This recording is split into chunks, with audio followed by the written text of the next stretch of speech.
इसके बाद next article, Qatar के द्वारा फॉर्मर इंडियन नेवी के ऑफिसर्स को छोड़े जाने से संबंधित है।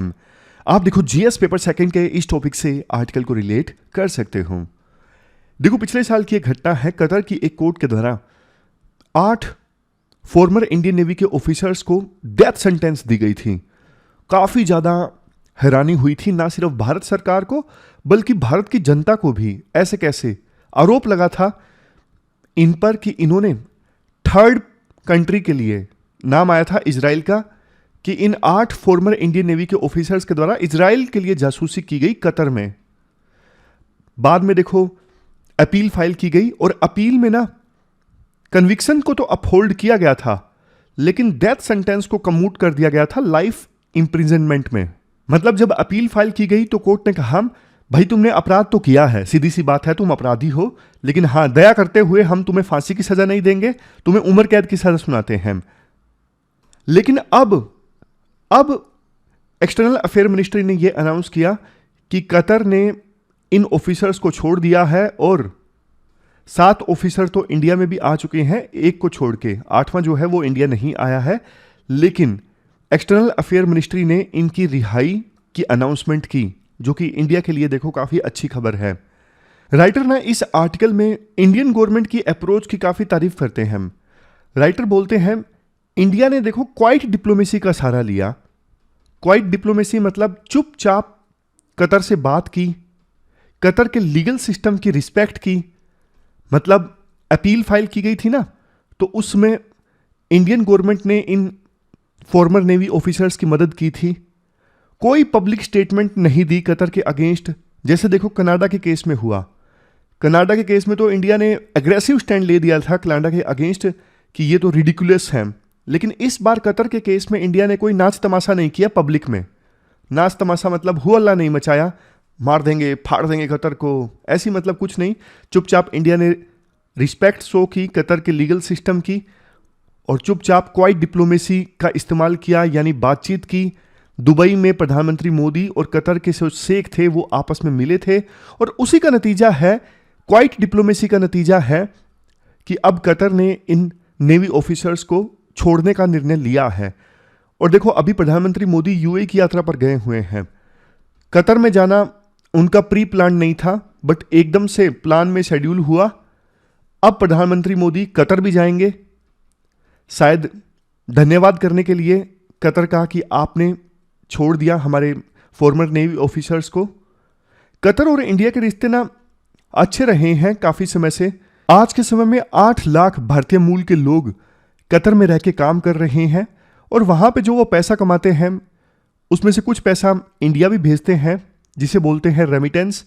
यानी कतर इंडिया के लिए एक इंपॉर्टेंट कंट्री है रेमिटेंस हासिल करने के लिए। इसके अलावा कतर के पास में काफ़ी रिजर्व्स हैं गैस वगैरह के, तेल वगैरह के। पिछले हफ्ते इंडिया ने ना कतर के साथ में $78 बिलियन की LNG डील साइन की थी। तो राइटर कहते हैं इसी से पता लगता है कि यह फैसला पहले हो चुका था कि इनको रिहा किया जाएगा, तभी इंडिया ने इतनी बड़ी डील कतर के साथ साइन की थी पिछले हफ्ते। इंडिया जितनी नेचुरल गैस इंपोर्ट करता है ना, 30वें नंबर पे सबसे ज्यादा इंडिया नेचुरल गैस कतर से ही इंपोर्ट करता है। कतर देखो वैसे एक इंपॉर्टेंट वेस्ट एशियन पावर है। अभी आपने सुना भी होगा, हमने भी डिस्कस किया था, जैसे इजराइल और हमास के बीच में युद्ध चल रहा है, कतर बीच में मीडिएशन करवा रहा है। और ऐसा नहीं है कि सिर्फ हम कतर से फायदा उठाते हैं, इंडिया कतर के लिए बहुत इंपॉर्टेंट और रिलायबल कंट्री है। जैसे आस पड़ोस के गल्फ कंट्रीज ने जब कतर पे सैंक्शंस लगा दिए थे, कतर को आइसोलेट कर दिया था ना, उस समय भी इंडिया ने कतर के साथ अच्छे रिलेशन मेंटेन रखे, इंडिया कतर से डील करता रहा। तो इंडिया कतर के लिए एक रिलायबल पार्टनर है।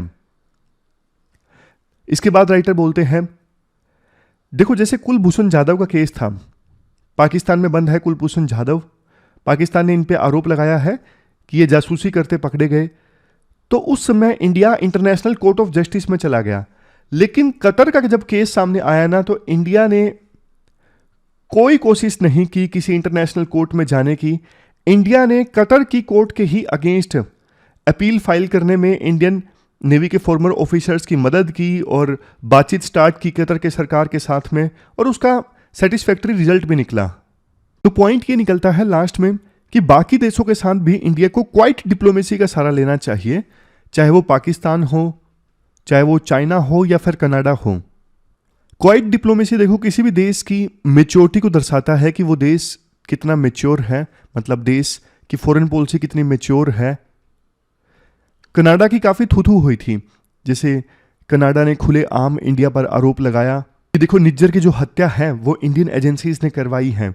बट इसके ठीक विपरीत यूएसए ने इंडियन एजेंसीज के साथ में एंगेज करना स्टार्ट किया। यूएसए का कहना है हमने चुपचाप इंडिया की एजेंसीज को सबूत दिखाया कि देखो इस प्रकार से ये बंदा है जो हमारी धरती पर पन्नू को मरवाने की कोशिश कर रहा था, ये आपकी एजेंसी से लिंक्ड है। तो इस पर यूपीएससी क्वेश्चन पूछ सकती है, यूजफुलनेस ऑफ क्वाइट डिप्लोमेसी। चलते हैं आगे। देखो वैसे तो ये काफी घिसी पिटी लाइन हो चुकी है कि असली मजा, असली हैप्पीनेस जर्नी में है, ना कि डेस्टिनेशन पर पहुंचने में।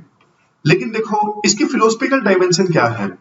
जैसे देखो स्टूडेंट्स, आप सब लोग तैयारी कर रहे हो, सिविल सर्विसेज क्रैक करना चाहते हो, आप सिविल सर्वेंट बन गए, तो ना कुछ समय के लिए तो आपको बहुत बढ़िया लगेगा कि बन गए, उसके बाद सब कुछ नॉर्मल हो जाएगा। अब क्या, अब फिर उसके बाद आप तैयारी के दिनों को मिस करोगे कि यार तैयारी के दौरान तो बहुत मजे आते थे। लिटरली ऐसा होता है, आपको ये अभी नहीं एहसास हो रहा है। बहुत सारे मेरे स्टूडेंट्स, इवन पुराने दोस्त भी, जो अब सिविल सर्वेंट के तौर पे काम कर रहे हैं ना, वो तैयारी के दिनों को मिस करते हैं कि उस दौरान हम ऐसा किया करते थे। एक रीजन ये भी है, उन्होंने ना अपनी नई जर्नी कोई स्टार्ट नहीं की है। जर्नी मतलब एक नया गोल निर्धारित करके फिर उसके लिए काम स्टार्ट करना डेली बेसिस पे, शायद उन्होंने ऐसा नहीं किया, इसलिए वो पुरानी जर्नी को, जब वो गोल के पीछे भाग रहे थे, उसे मिस करते हैं। जैसे देखो कोई पर्वतारोही है, महेश है, वो माउंट एवरेस्ट पे चढ़ने की कोशिश कर रहा है। ये बात देखो सच है कि माउंट एवरेस्ट पे पहुंच के व्यू बहुत अच्छा मिलेगा, लेकिन माउंट एवरेस्ट पे चढ़ते वक्त बीच में जो चैलेंजेस आएंगे, उनको चैलेंजेस को पार करने की जो छोटी छोटी खुशी होगी, और माउंट एवरेस्ट के रास्ते में जो सीनरी दिखेगी, उसमें मजा आएगा असली, वो असली हैप्पीनेस देगा। क्योंकि माउंट एवरेस्ट के पहुंचने के बाद तो हाँ पहुंच गए, अब क्या, कुछ मिनटों के लिए अच्छा लगेगा, बढ़िया, अब नीचे जाना है। हम सब गलती करते हैं, हमारा मेन फोकस होता है रिजल्ट। रिजल्ट तो देखो लाना ही है, जरूरी है जाहिर तौर पे, लेकिन रिजल्ट लाने की जो प्रक्रिया है ना, उसको भी एंजॉय करना जरूरी है।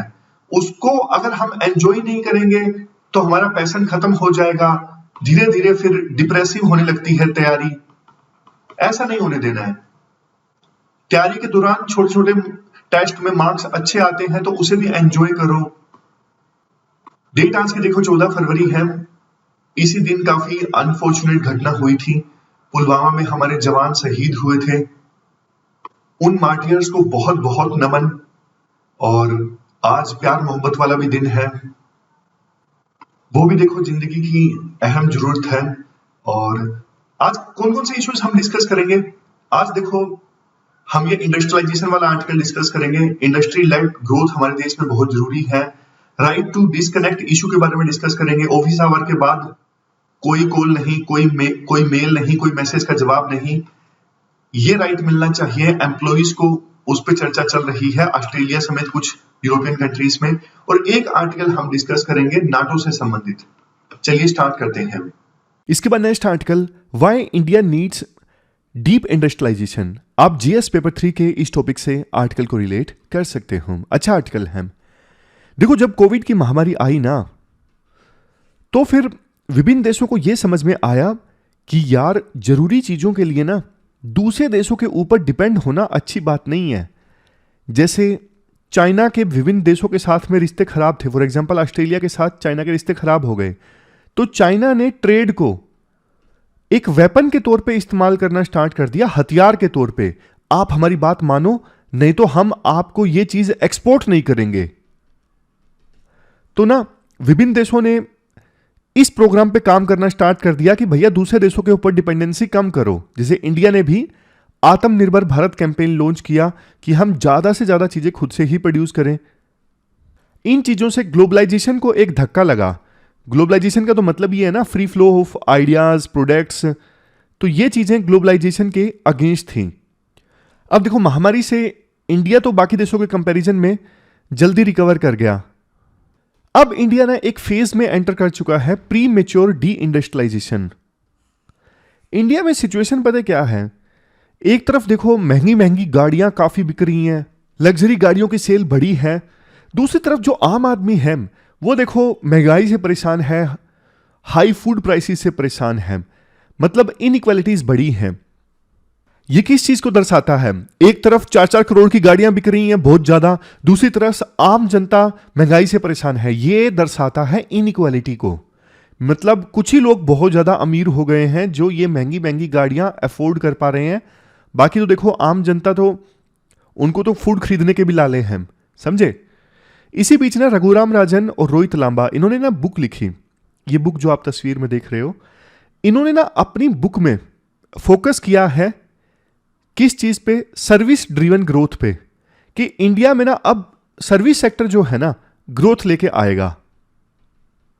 देखो, आमतौर पे ना किसी भी देश की जो इकोनॉमी है ना कैसे इवोल्व होती है, सबसे पहले एग्रीकल्चर सेक्टर का बोलबाला होता है। एग्रीकल्चर सेक्टर सबसे ज़्यादा कंट्रीब्यूट करता है देश की इकोनॉमी में और सबसे ज़्यादा एम्प्लॉयमेंट देता है। उसके बाद फिर इंडस्ट्रियल सेक्टर का कंट्रीब्यूशन देश की इकोनॉमी में बढ़ता है, वो सबसे ज़्यादा जॉब्स क्रिएट करता है। और तीसरे नंबर पे जब इकोनॉमी और ज़्यादा इवोल्व होती है तो फिर सर्विस सेक्टर का बोलबाला बढ़ जाता है। ये सबसे ज़्यादा कंट्रीब्यूट करता है देश की इकोनॉमी में और सबसे ज़्यादा एम्प्लॉयमेंट जनरेट करता है। इस प्रकार से किसी भी देश की इकोनॉमी इवोल्व करती है समय के अनुसार। बट हमारे साथ ना कई बार मिस्टर बीन जैसी चीज़ें हो जाती हैं। हमने क्या किया? ये सेक्टर मिस ही कर दिया, इंडस्ट्रियल सेक्टर। मतलब हमारे देश की इकोनॉमी में एग्रीकल्चर सेक्टर का बोलबाला था, ज़्यादा कंट्रीब्यूट कर रहा था देश की इकोनॉमी में, ज़्यादा एम्प्लॉयमेंट जनरेट कर रहा था। हमने ये स्किप करके समय के हिसाब से सर्विस सेक्टर एकदम से इवोल्व हो गया, ज़्यादा कंट्रीब्यूट करने लगा देश की इकोनॉमी में। बट बीच वाला हमने फेस स्किप कर दिया। अब देश में डिबेट चलती रहती है कि क्या सर्विस सेक्टर पे ही फोकस किया जाए ज़्यादा, या फिर ये फेस स्किप हो गया है इंडस्ट्रियल सेक्टर वाला, इस पे फोकस किया जाए। अब कुछ एक्सपर्ट्स हैं जैसे रघुराम राजन, ये तो बोल रहे हैं कि नहीं, अब सर्विस सेक्टर पे ही फोकस किया जाए। सर्विस सेक्टर अब देश की इकोनॉमी को आगे लेके जाएगा, सर्विस सेक्टर एम्प्लॉयमेंट जनरेट करेगा। बट जैसे आज के आर्टिकल के राइटर हैं वो बोलते हैं नहीं भैया नहीं, आप इस इंडस्ट्रियल सेक्टर वाले फेज को स्किप नहीं कर सकते। क्यों नहीं कर सकते वो मैं आपको बताता हूं अब इस आर्टिकल में। सबसे पहला पॉइंट, राइटर कहते हैं देखो सिमिलर इन्वेस्टमेंट पे ना सर्विस सेक्टर कम जॉब्स जनरेट करता है। फॉर एग्जांपल 1 करोड़ की इन्वेस्टमेंट हमने लगाई किसी सर्विस सेक्टर की कंपनी पे, फॉर एग्जांपल आईटी कंपनी में, और दूसरी तरफ 1 करोड़ की इन्वेस्टमेंट हमने लगाई कोई चीज़ मैन्युफैक्चर करने में, फॉर एग्जांपल पेन मैन्युफैक्चर करने में। तो यहाँ पे 1 करोड़ आईटी कंपनी में ओपन करने में इन्वेस्टमेंट लगाई ना, यहाँ पे जॉब जनरेट होंगी 20, लेकिन मैन्युफैक्चरिंग सेक्टर की कंपनी को ओपन करने में हमने 1 करोड़ इन्वेस्ट किए, यहां पे जॉब जनरेट होंगी 100। मतलब सिमिलर इन्वेस्टमेंट पे सर्विस सेक्टर की जो कंपनी है वो कम एम्प्लॉयमेंट जनरेट करती है, सिमिलर इन्वेस्टमेंट पे मैन्युफैक्चरिंग सेक्टर की कंपनी ज्यादा एम्प्लॉयमेंट जनरेट करती है। ये पहला पॉइंट है, इसलिए मैन्युफैक्चरिंग सेक्टर पे फोकस करना चाहिए, क्योंकि वैसे भी हमारे देश में अनएम्प्लॉयमेंट काफी ज्यादा है और हम तो ये चाहते हैं ज्यादा से ज्यादा लोगों को एब्जॉर्ब किया जाए किसी भी सेक्टर के द्वारा, और वो सेक्टर है मैन्युफैक्चरिंग सेक्टर। क्योंकि एग्रीकल्चर सेक्टर कर नहीं सकता, आपको पता है एग्रीकल्चर सेक्टर में अब उतनी इनकम नहीं है किसानों की, किसान प्रोटेस्ट कर रहे हैं आपने देखा ही, और मार्जिनल प्रोडक्टिविटी भी बहुत कम है। मतलब 2 लोग काम करें तो उतनी पैदावार हो ही जाती है, उसके बाद तीसरा चौथा पर्सन काम भी कर ले खेत में तो कोई खास पैदावार बढ़ेगी नहीं। इस चीज को बोलते हैं डिसगाइज्ड अनएम्प्लॉयमेंट, कि एक्स्ट्रा वर्कर्स के काम करने से प्रोडक्टिविटी नहीं बढ़ रही है, इसे बोलते हैं डिसगाइज्ड अनएम्प्लॉयमेंट। अब दूसरे पॉइंट पे आते हैं, राइटर कहते हैं देखो भैया सर्विस सेक्टर जो है इसमें हाई स्किल्स की आवश्यकता होती है। आप हमारे देश में इतने ज्यादा लोगों को हाई स्किल्स नहीं दे सकते। क्यों नहीं दे सकते? हमारे देश में अभी कॉलेजेस तो बड़े हैं, ये बात सच है, हायर एजुकेशन में इनरोलमेंट बढ़ी है, कॉलेजेस बड़े हैं, लेकिन आप ये भी देखो ना कि क्वालिटी कैसी है। हाई एजुकेशन के कॉलेजेस की क्वालिटी खराब है तो हम हाई स्किल्स नहीं दे पा रहे हैं लोगों को। शुरुआत में जो हम बात कर रहे थे ना कि कुछ ही लोग जो हैं वो लग्जरी कार्स परचेज कर रहे हैं ज़्यादा और इनकी डिमांड भी बढ़ रही है, वो शायद इसीलिए क्योंकि कम ही लोगों के पास में हाई स्किल्स हैं। अब वो बढ़िया बढ़िया काम कर रहे हैं, उनकी तो पैकेज करोड़ों में है। अब कुछ ही लोग ऐसे लोगों की संख्या बढ़ रही है, वही लग्जरी कार्स परचेज कर रहे हैं। तो सर्विस सेक्टर में ना फायदा होता है कुछ ही लोगों को जिनके पास में हाई क्वालिटी स्किल्स होती हैं। मैं आपको ना जर्मनी का एग्जांपल देता हूं, कैसे इंडिया ने गलती कर दी।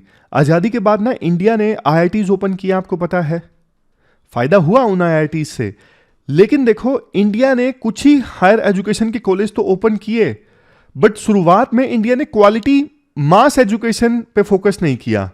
भाई आप क्वालिटी स्कूल एजुकेशन दो, क्वालिटी सभी लोगों को आप कॉलेज एजुकेशन दो, इस एस्पेक्ट पे इंडिया ने फोकस नहीं किया। अब इसका नतीजा ये निकला कि रूरल एरियाज में कुछ समय पहले तक तो देखो हायर एजुकेशन में इनरोलमेंट ही बहुत कम था, अब जाके इनरोलमेंट बढ़ा है, तो जैसे मैंने आपको बताया वो क्वालिटी एम्प्लॉयमेंट नहीं प्रोवाइड करवा पाते, फिर वो कॉलेजेस प्लेसमेंट वगैरह नहीं होती। चाइना ने इस चीज को अच्छे से संभाला। चाइना ने क्या किया, मास एजुकेशन पे काफी अच्छा फोकस किया, जिससे रूरल एरियाज में भी काफी एंटरप्रेन्योरशिप निकल के आई। रूरल एरियाज में, हमारे देश में रूरल एरियाज में तो एंटरप्रेन्योरशिप बहुत ही कम है, ना के बराबर है। जर्मनी में क्या है, जर्मनी में इवन ना कम लोग हायर एजुकेशन में जाते हैं, बट वहां पे ना वोकेशनल स्किल्स जैसे आईटीआई स्किल्स, इन पे बहुत फोकस है। अब आईटीआई से लोग स्किल्स हासिल करते हैं गांव में और बाद में फिर वो अपनी फैक्ट्री ओपन कर लेते हैं, मैन्युफैक्चरिंग पे ध्यान देते हैं। इसलिए वहां पे ना सर्विस सेक्टर के साथ साथ मैन्युफैक्चरिंग सेक्टर भी अच्छा चल रहा है। हमारे देश में सबसे बड़ी गलती ये हुई, आपको भी पता है, आईटीआई की स्किल्स को, वेल्डिंग वगैरह को हमारे देश में ना रिस्पेक्ट से नहीं देखा जाता। यूं माना जाता है कि यार वेल्डिंग की जॉब क्या जॉब है। भाई जॉब की बात नहीं है, बात स्किल्स की है। जिसको वेल्डिंग की जॉब, वेल्डिंग का काम आता है, उसको दूसरे काम भी आते होंगे, फिर वो फैक्ट्री ओपन आसानी से कर सकता है। लेकिन इसे डिसरिस्पेक्ट दिया जाता है ऐसी जॉब्स को, तो लोग ये स्किल्स सीखते ही नहीं है। स्किल जब तक आप ऐसी नहीं सीखोगे तो फिर आप मैन्युफैक्चरिंग में आगे कैसे बढ़ोगे। लास्ट में राइटर ये पॉइंट जोर शोर से उठाते हैं कि देखो अगर इंडिया अब जाके इंडस्ट्रियल सेक्टर पे फोकस करना चाहता है ना, तो इंडिया को डीप इंडस्ट्रियलाइजेशन पे फोकस करना होगा। डीप इंडस्ट्रियलाइजेशन समझते हो? एक तो देखो सिंपल इंडस्ट्रियलाइजेशन, जिसमें देश में कुछ ही मैन्युफैक्चरिंग सेक्टर्स फल फूल रहे हैं, और वो भी कुछ ही रीजन्स में। ये तो हुआ सिंपल इंडस्ट्रियलाइजेशन। कहने को नंबर्स में दिखेगा कि इंडस्ट्रीज हमारे देश में इतना % कंट्रीब्यूट कर रही हैं देश की इकोनॉमी में, और देश के कुछ कुछ इलाकों में इंडस्ट्रियलाइजेशन आएगा भी।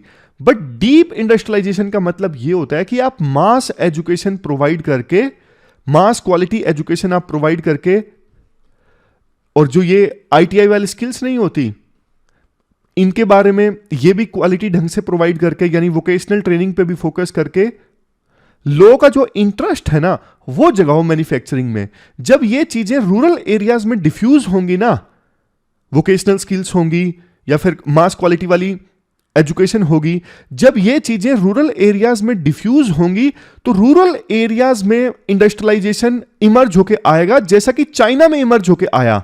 वहां पे ना ये बढ़िया चीजें डिफ्यूज हो गई रूरल एरियाज में, तो रूरल एरियाज में फैक्ट्री लगना स्टार्ट हो गई, क्योंकि गांव वालों लोगों के पास में स्किल्स आ गई, आईटीआई की स्किल्स आ गई, वोकेशनल ट्रेनिंग की स्किल आ गई, क्वालिटी वाली मास एजुकेशन थी।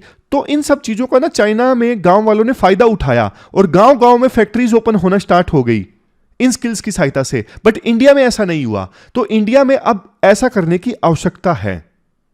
लास्ट में राइटर क्लैरिफाई करते हैं कि देखो मैं ये नहीं कह रहा हूं कि आप सर्विस सेक्टर पे फोकस मत करो, सर्विस सेक्टर पे तो फोकस करो ही, लेकिन आप डीप इंडस्ट्रियलाइजेशन पे फोकस करो जिससे कि जॉब्स जनरेट हों। अदरवाइज तो ये इनइक्वालिटीज जो है हमारे देश में और भी ज्यादा बढ़ती जाएंगी। ये चीज सस्टेनेबल नहीं है। तो ये पूरा आर्टिकल हमने डिस्कस किया, चलते हैं आगे। इसके बाद नेक्स्ट आर्टिकल नाटो से जुड़ी एक कंट्रोवर्सी से संबंधित है। डिटेल से इस इशू को हम जानते हैं, लेकिन पहले जल्दी से 1 मिनट में बेसिक्स रिवाइज करवा देता हूं।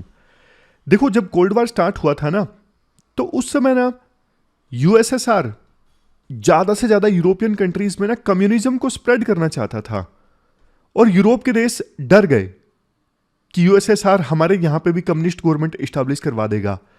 तो यूएस ने बोला चिंता मत करो, हम सब मिलके एक ऑर्गेनाइजेशन बनाते हैं नाटो। जो देखो कलेक्टिव डिफेंस का काम करेगा। 1949 में ये ऑर्गेनाइजेशन बनी और इसमें सबसे इंपॉर्टेंट है आर्टिकल 5, जो अक्सर मैं आपको एग्जाम्पल की सहायता से बताता हूं। नाटो में जितने भी मेंबर्स हैं ना, फॉर एग्जाम्पल 31, एक पे अटैक मतलब सभी देश, सभी नाटो के मेंबर्स उसे अपने पे अटैक मानेंगे।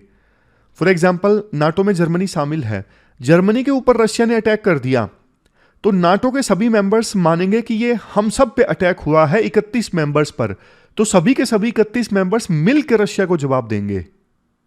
इस सोच के साथ ये ऑर्गेनाइजेशन बनी थी नाटो। और आर्टिकल 5 जो है ये बहुत ज्यादा इंपॉर्टेंट है। वैसे तो सभी डिसीजंस कंसल्टेशन और कंसेंसस की सहायता से लिए जाते हैं, लेकिन यूएसए का इन्फ्लुएंस काफी ज्यादा है नाटो में। ज्यादातर यूरोपियन नेशंस, यूएस, कनाडा इसके पार्ट है। सबसे लेटेस्ट मेंबर है फिनलैंड और स्वीडन मेंबर बनना चाहता है। हंगरी की अनुमति मिल गई तो फिर स्वीडन भी मेंबर बन जाएगा। पहले टर्की भी स्वीडन की मेंबरशिप का विरोध कर रहा था, लेकिन टर्की ने हाँ कर दी, तो अब सिर्फ हंगरी के हाँ करते ही स्वीडन भी मेंबर बन जाएगा। तो जल्दी से आपने बैकग्राउंड जान लिया। अब देखो हुआ क्या है। ट्रंप, आपको पता है, थोड़ी एक्सट्रीम स्टेटमेंट दे देते हैं। ट्रंप जो राष्ट्रपति बनना चाहते हैं फिर से एक बार यूएस के, उन्होंने बोला कि यार जर्मनी जैसे देश नाटो में ना ज्यादा कंट्रीब्यूट करे, ज्यादा पैसे दें। हम तो ज्यादा पैसे दे रहे हैं नाटो को चलाने के लिए, और कई सारे देश सर्विसेज तो ले रहे हैं नाटो की, लेकिन पैसा नहीं दे रहे हैं नाटो के लिए। तो ट्रंप ने यह धमकी दे दी, अगर जर्मनी ज्यादा डिफेंस पे नहीं खर्च करता है, अगर नाटो में ज्यादा कंट्रीब्यूट नहीं करता है जर्मनी, तो फिर मैं रशिया को बोल दूंगा जाओ जो कुछ करना है कर लो, जर्मनी के ऊपर अटैक कर लो, हम बीच में नहीं आएंगे। एक प्रकार से ट्रंप ने ना आर्टिकल 5 पे ही क्वेश्चंस उठा लिए। आर्टिकल 5 जो है वो बोलता है ना नाटो के किसी भी मेंबर पे अटैक मतलब सब पे अटैक, बट ट्रंप ने तो बोल दिया कि भैया पैसा दो, पैसा दोगे तब बचाएंगे हम आपको। अगर जर्मनी ने पैसे नहीं दिए नाटो के लिए तो फिर हम आर्टिकल 5 को नहीं मानेंगे और बोलेंगे रशिया को कि जो भी तुम जर्मनी के साथ करना चाहते हो कर लो, हम बीच में नहीं आएंगे। एक प्रकार से धमकी है जर्मनी को कि आप खर्च कीजिए यार डिफेंस पे, आप पैसा खर्च कीजिए नाटो के लिए। ट्रंप का कहना है हम नाटो के उन मेंबर्स को प्रोटेक्ट नहीं करेंगे जो बहुत थोड़ा खर्च कर रहे हैं डिफेंस के लिए, जो नाटो के लिए बहुत थोड़ा दे रहे हैं। हालांकि ट्रंप की स्टेटमेंट के बाद नाटो मेंबर्स की तरफ से स्टेटमेंट्स आई कि यार यूएस से रिलायबल है भी क्या नहीं है, क्या हम अपने डिफेंस के लिए यूएसए पर रिलाई कर सकते हैं कि नहीं कर सकते हैं। बाइडेन ने थोड़ा माहौल शांत करने की कोशिश की, जो यूएसए के अभी राष्ट्रपति हैं, नहीं हम सबकी सुरक्षा करेंगे नाटो में, चिंता मत करो, चाहे आप पैसा कम दे रहे हो ज़्यादा दे रहे हो, नाटो का जो आर्टिकल 5 है उसके तहत जो भी नाटो के मेंबर्स हैं सबकी सुरक्षा होगी। बाइडेन ने थोड़ा सा माहौल शांत करने की कोशिश की। अब ना एक बड़ा इशू ये है, एक्सप्लेनेशन का इशू है कि नाटो को पैसा कहां से मिलता है। देखो नाटो के फॉर एग्जांपल 31 मेंबर्स हैं, ऐसा नहीं है कि मेंबरशिप फीस लगती है कि हाँ भाई 31 मेंबर्स सभी $1 बिलियन दे देंगे, सबकी सेम फीस है, जैसे जिम में जाते हैं जिम की फीस होती है। नहीं, ऐसा नहीं है, क्योंकि आपको पता है नाटो के 31 मेंबर्स हैं, सबकी जीडीपी का साइज अलग अलग है, कोई देश अमीर है कोई गरीब है, तो ना सब विभिन्न देशों की नाटो के मेंबर कंट्रीज की जीडीपी का साइज कितना है उस हिसाब से कॉस्ट शेयरिंग फॉर्मूला निकाला जाता है। और ना नाटो की ना अलग से फोर्सेस नहीं है, मतलब कि आपको एग्जांपल देता हूं, ऐसा नहीं कि यूएस ने अपने 1 लाख सैनिक भेज दिए, जर्मनी ने अपने 1 लाख सैनिक भेज दिए, ऐसे 31 मेंबर कंट्रीज से अलग अलग संख्या में सैनिक इकट्ठा करके अलग से बटालियन बना दी गई कि ये नाटो की बटालियन है। ऐसा नहीं है, विभिन्न देश अपने अपने डिफेंस पे खर्चा करते हैं और आवश्यकता पड़ने पर विभिन्न देशों से फोर्सेस बुला ली जाती हैं, विभिन्न देशों के हथियार बुला लिए जाते हैं आवश्यकता पड़ने पर, ऐसा होता है। अलग से नाटो की बटालियन नहीं है। जैसे जर्मनी अपने डिफेंस पे खर्चा करेगा, 2 लाख की फौज तैयार कर दी, अब आवश्यकता पड़ेगी तो जर्मनी की इस 2 लाख की फौज का इस्तेमाल किया जा सकता है। नाटो का एक रूल यह है कि जो भी नाटो के मेंबर कंट्रीज है ना, वो कम से कम 2% तो अपना डिफेंस पे खर्चा करेंगे ही करेंगे। जैसे जर्मनी जो है, जर्मनी की जितनी जीडीपी है ना, उसका 2% तो जर्मनी डिफेंस पे खर्चा करेगा ही करेगा। ये एक्सपेक्टेड है नाटो के सभी मेंबर कंट्रीज से, और ये सिर्फ एक थ्रेशोल्ड है कि इतना तो आपको करना ही करना है, ज्यादा बेशक आप कर दो। लेकिन ना कई नाटो के मेंबर कंट्रीज, जर्मनी जैसे देश जो हैं, वो इस कमिटमेंट को भी पूरा नहीं कर रहे हैं। वो 2% भी नहीं दे रहे हैं अपने जीडीपी का डिफेंस के लिए। और इसी से यूएसए नाराज है कि हम तो इतना इतना खर्चा कर रहे हैं, आप अपनी जीडीपी का 2% भी नहीं करते हो, ये क्या बात हुई भाई। देखो अब मैं एक और चीज आपको बताता हूं, ध्यान से सुनिएगा। देखो अब नाटो के 31 मेंबर हैं, आपको पता है कुछ मेंबर कंट्रीज तो ऐसे हैं जिनका बॉर्डर बिल्कुल रशिया के साथ लगता है, जिनके रशिया के साथ रिश्ते खराब हैं। उनको तो है डर, वो तो अपने बजट का 2% खर्च करते हैं, बल्कि ज्यादा भी खर्च करते हैं। वो बोलते हैं कि करो यार डिफेंस पे खर्चा, क्योंकि उनको रशिया से ज्यादा खतरा है। उनको पता है हमें रशिया से सुरक्षा कोई दे सकता है तो नाटो कर सकता है। वो आनाकानी नहीं करते खर्च करने में। अब कुछ देश ऐसे हैं जैसे जर्मनी है। जर्मनी आमतौर पर रशिया पे सॉफ्ट रहता है और रशिया जर्मनी के रिलेशन इतने खराब नहीं होते। जर्मनी को पता है कि रशिया हमारे ऊपर अटैक नहीं करने वाला है। जर्मनी को और दूसरे देशों से भी फिलहाल कोई खतरा नहीं है। तो जर्मनी को ना थ्रेट परसेप्शन बहुत कम है। तो जर्मनी को कम खतरा है किसी भी दूसरे देश से, तो इसलिए जर्मनी को लगता है कि यार हम क्यों ही 2% खर्च करें अपने जीडीपी का डिफेंस पे, क्या फायदा, हमें खतरा है ही नहीं किसी से। ये चीज है। नाटो के जिस मेंबर कंट्री को ज्यादा खतरा है ना, वो तो आसानी से ज्यादा खर्चा कर देता है नाटो के लिए। लेकिन जिस देश को खतरा नहीं है वो आनाकानी करता है। उसको लगता है कि मेरा पैसा वेस्ट हो रहा है, वैसे भी मुझे कोई खतरा तो है नहीं किसी देश से। सबसे ज्यादा खर्च तो देखो यूएसए ही कर रहा है, आपको पता है, डिफेंस पे। तो नाटो में डोमिनेंस जो है वो यूएस की ही है। यू मान के चलिए कि 70% नाटो का खर्चा एक तरफ, 30% बाकी सब देशों का मिला के, समझे। तो ये पूरा आर्टिकल हमने नाटो से संबंधित समझा। अब हम आगे चलते हैं। इसके बाद ना इंडियन एक्सप्रेस का एक और इशू इंपॉर्टेंट है, एथिक्स में भी इसका इस्तेमाल हो सकता है। ऑस्ट्रेलिया में ना एक बिल को लाने की बात हो रही है, राइट टू डिस्कनेक्ट बिल। क्या है ये? देखो अक्सर हम ये देखते हैं कि ना कई बार ऑफिस से ना रात को 10 बजे फोन आ जाता है, 11 बजे फोन आ जाता है और ना उसका जवाब देना पड़ता है एम्प्लॉइज को फोन पे।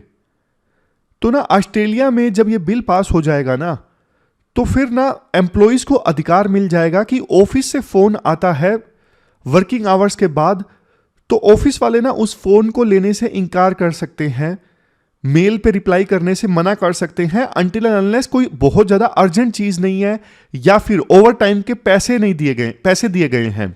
अगर देखो 24 घंटे के पैसे दिए गए हैं किसी एम्प्लॉय को तो वो अलग चीज है, ओवर टाइम के पैसे मिल रहे हैं तो देखो रात को 2 बजे 3 बजे कभी भी फोन आए, मेल आए तो रिप्लाई करना पड़ेगा, क्योंकि 24 घंटे के आपको पैसे मिल रहे हैं। अगर पैसे नहीं मिल रहे हैं तो फिर आप, और अर्जेंट भी नहीं है, तो वर्किंग आवर्स के बाद एम्प्लॉइज जो है वो मना कर सकते हैं कि मैं कॉल नहीं लूंगा और मैं मेल का जवाब नहीं दूंगा या दूंगी। तो ऑफिस वाले जो है ना, यानी एम्प्लॉयर जो है, वो एक्शन नहीं ले सकते इस चीज के लिए एम्प्लॉइज के अगेंस्ट कि आपने रात को 10 बजे कॉल या फिर मेल का रिप्लाई नहीं दिया। अब वैसे तो देखो ये चीज अच्छी है, अच्छी इसलिए है क्योंकि थोड़ा पीस टाइम मिलेगा एम्प्लॉइज को भी, उनकी मेंटल हेल्थ इंप्रूव होगी, फैमिली के साथ ज्यादा टाइम स्पेंड करेंगे, बहुत सारे फायदे हैं। अगले दिन उनकी प्रोडक्टिविटी भी इंप्रूव होगी, वर्क लाइफ बैलेंस अच्छा होगा। लेकिन इसके ना काफी नुकसान भी हैं। नुकसान देखो, जैसे अब ना एम्प्लॉयर जो है, अब उसके हाथ में तो एम्प्लॉयमेंट है। अगर कोई एम्प्लॉई रात को जवाब नहीं देगा तो उसका प्रमोशन रोक देगा, किसी और बहाने से उसको तंग कर देगा। इस चीज को इंप्लीमेंट करना बहुत मुश्किल है। एम्प्लॉयर ये भी बोलेगा कि यार सरकार को कि आप एक्सेसिव लेजिस्लेशन कर रहे हो, इससे तो हम बिजनेस कर ही नहीं पाएंगे, हम डेडलाइंस नहीं मीट कर पाएंगे, कुछ भी नहीं कर पाएंगे अगर आप इस चीज पे भी कानून लेके आओगे तो। ये तो एम्प्लॉयर और एम्प्लॉय के बीच की अंडरस्टैंडिंग होती है कि कुछ एम्प्लॉइज बढ़िया से काम करते हैं, जोश के साथ में टीम को कई बार जरूरत होती है। जैसे एक चीज ये बोली गई कि until and unless it is urgent, तो ये कौन तय करेगा ये अर्जेंट था या नहीं था? एम्प्लॉयर तो हमेशा बोल देगा कि अर्जेंट था इसीलिए कॉल किया। अर्जेंट की जो इंपॉर्टेंस है कि वास्तव में वो चीज अर्जेंट थी तभी रिप्लाई करने को बोला गया, अदरवाइज हम नहीं बोलते, कौन तय करेगा ये अर्जेंट था या नहीं था? क्योंकि देखो एक बिजनेसमैन को पता होता है ये चीज मेरे लिए अर्जेंट है या नहीं है।